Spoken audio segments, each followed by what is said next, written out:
I welcome you all to this session on risk and insurance management. In this session, let us discuss about nature and scope of risk management and other related issues. In the previous classes and previous sessions, we discussed about risk, nature of risk or elements of risk, and many other aspects like types and other things. So, with regard to nature and scope of risk management, as you know, only when businessman takes risk, he can anticipate profit. Business must take risk and manage it in different ways. As you know, when there is a risk or expected risk, business to keep a businessman to keep his business safe can adopt certain process and measures to manage risk. So it's that supports the public interest, human safety, and the environment, and state and federal laws. So risk management is necessary for effective financial, finance, marketing, production, and human resource management decisions. You can take in all decision, all type of decision. The decision maker has to consider or take into account the risk or element of risk. Say when human resource it comes, when human resources are asked to work on missions, definitely they their health must be protected, safety is must. Totally can say human resources at work are in risk, and finance anyhow, the loss, and marketing especially the distribution channel, and there also people are involved. So distribution channel in the sense of goods, and in production especially machinery, which are in risk, as well as employees who are at production place. So risk management reduces the adverse effect on risk on business resources, cash flows.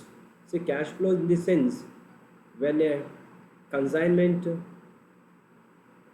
say, meets with an accident or destroyed by a fire, it will be a huge loss. Cash inflow will be stopped there. Having insurance company may make good the loss.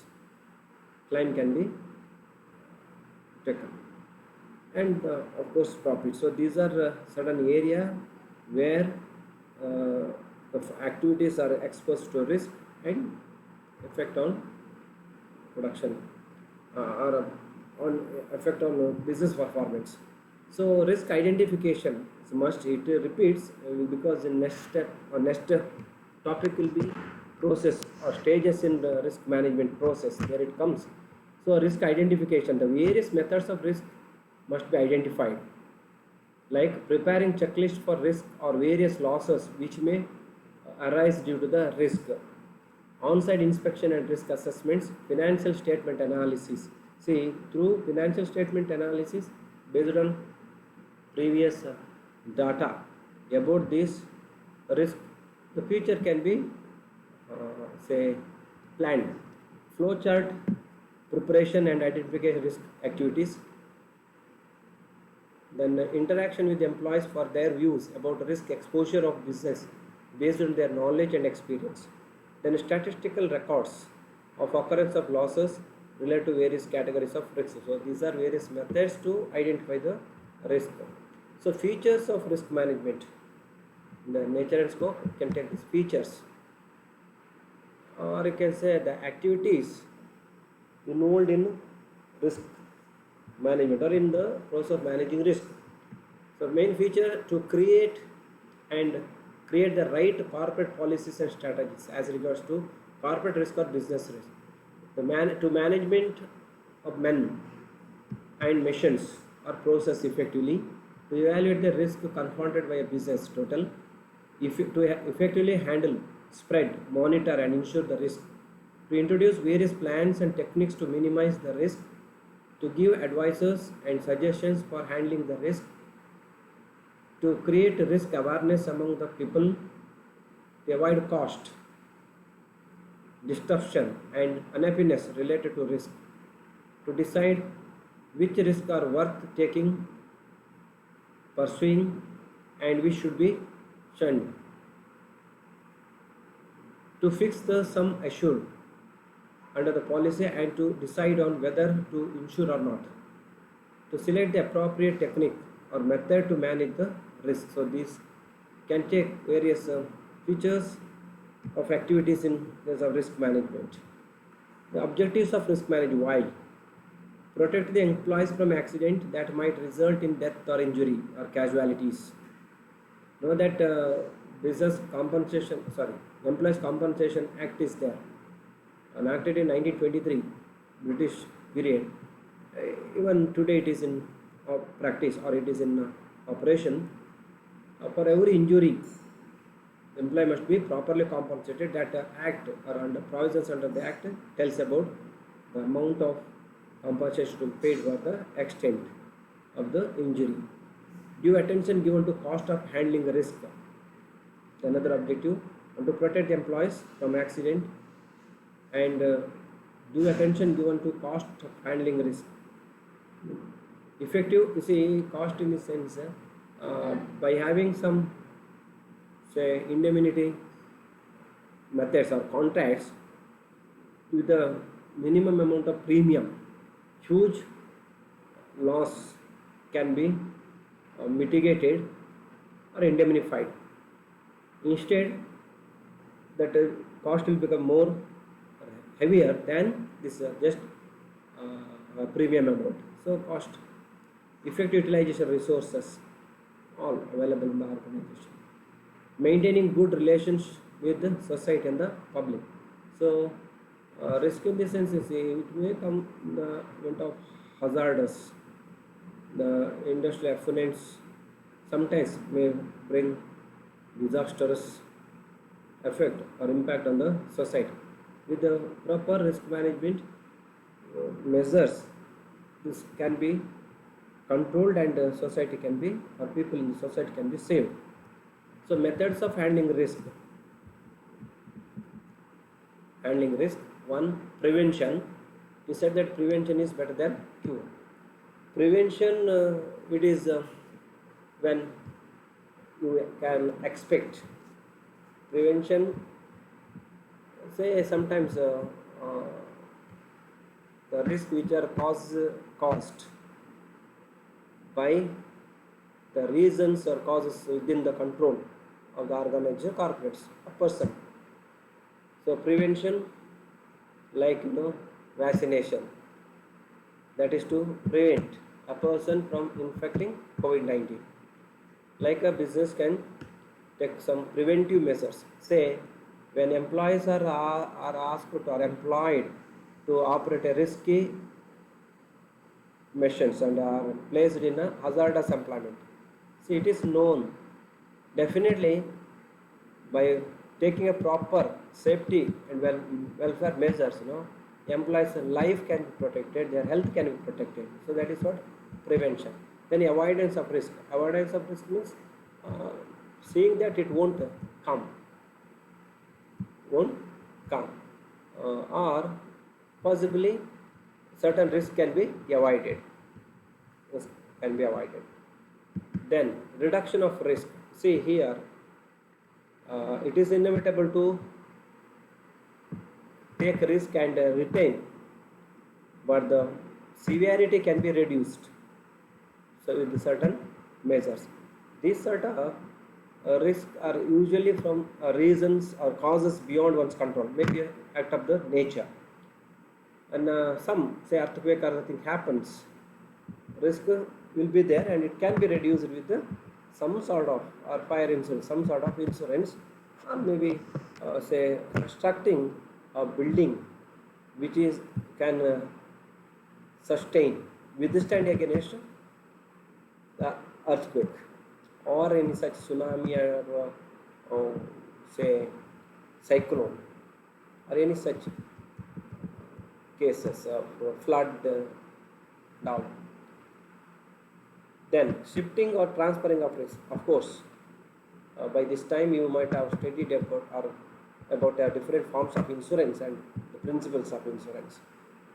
So risk will come, and to be on safer side, you can have some contract or agreement with outsiders, maybe in the form of insurance, life assurance or all other insurances, where risk which is expected to fall on you or on your business can be shifted to some insurance companies or such insurance marketer who will bear the risk, and you will be compensated. You will be given compensation. So accepting and resuming risk. Sometimes we must accept. That is what. Well, when you take a risk, you will can anticipate profit. Resuming, accepting and resuming in the sense, sometimes you may postpone, again you have to take it. Then spreading of risk on different parties instead of on single person or on firm. So these are certain methods of handling risk. So methods of handling, some elaborating: avoidance of risk, loss control. In avoidance, one is avoidance of risk, avoiding; other loss control. This case you see shifting, reduction, accepting, and spreading. These are second, comes under second one. And the loss control, usually one loss prevention, and other one is the loss reduction, prevention. Third one is a risk retention. We have to retain and go along with that. You see, now it is unlocked and all institutes are closed. How long we can keep institutes closed and follow, say, online or promote students without exams and all? No. If this situation continues, after some policy makers will make some changes, and they say risk is inevitable, you have to stay and live along with the risk through reducing regularly taking such action and taking some vitamin tablets to boost the immunity and all. Then non-insurance transfers. Some transfers are automatically, say, some with insurance, something without having insurance. Say transfer risk by contracts. Contracts in the sense, say forwards and derivative contracts, where the stock brokers or the members who will enter into contract with other person. It's not like insurance. It is like keeping a check on the quantity of risk. Enter into a contract with other person to buy or sell the securities after some time at a particular price, and that risk depends upon the market price or market quotation of the day of settlement. Then hedging price risk. Hedging price risk may be put and call options. Incorporation of business firms. Incorporation of business firm in the sense, say, some having or registering the business firms. See, when we register our business, so, say, government may compensate if such loss takes place. Without having it becomes authorized business. You see, when flood comes or drought even or earthquake, whatever, when business collapses due to these reasons, government will give compensation, right? Then other one is the insurance. Insurance intentionally shifting the subject matter or risk on the subject matter to others, maybe on insurers. Okay, these are different forms or methods. Avoidance of risk, loss control. There, loss prevention, loss reduction, risk retention, non-insurance contracts, and insurance contracts. So risk management methods, same thing given here. See, loss control, loss financing. Loss financing in this sense, insurance. So, loss count reduction, level of risky activity, increase in precautions, take more. That's what prevention. Loss, financing, retention, and self-insurance. Self-insurance in the sense having a plan B, right? Then insurance hedging, other contractual risk transfers. Then internal risk reduction, that is diversification and investment in information. See, diversification in the sense when you have investment in different avenues, or when you plan of going for investment, no, you need to have a blend of or mix of different avenues or forms of investment. That's called investment mix. Developing investment mix and seeing that it will be divergent in the sense some amount in shares and equities, something maybe in fixed interest bearing securities, some maybe on own business like that is a diversification. Then investment in information in the sense, you see many a time due to lack of insurance or mishandling of information or mismanagement of insurance, loss happens. So keeping a separate section like a vigilance. See at national level there will be some vigilance teams and all for the purpose of detecting enemy entry or movement, maybe in the line of control or even in the internal inside the border also. So like spending on keeping information system very sophisticated, up to date. That's what investment in information. So it is a cost. It cannot be taken as a cost because it is a profit. So loss financing methods used to obtain funds to pay for or offset losses that occur. Retention, a business or individual retains the obligation to pay for part or all of those losses. Self-insurance, when coupled with a formal plan, as I told, to fund losses for medium to large businesses. In internal risk reduction, business can reduce risk internally. Reduce the risk by diversifying their activities, invest in innovation to obtain superior forecasts of expert losses, as I told. Thank you. This is all about this session.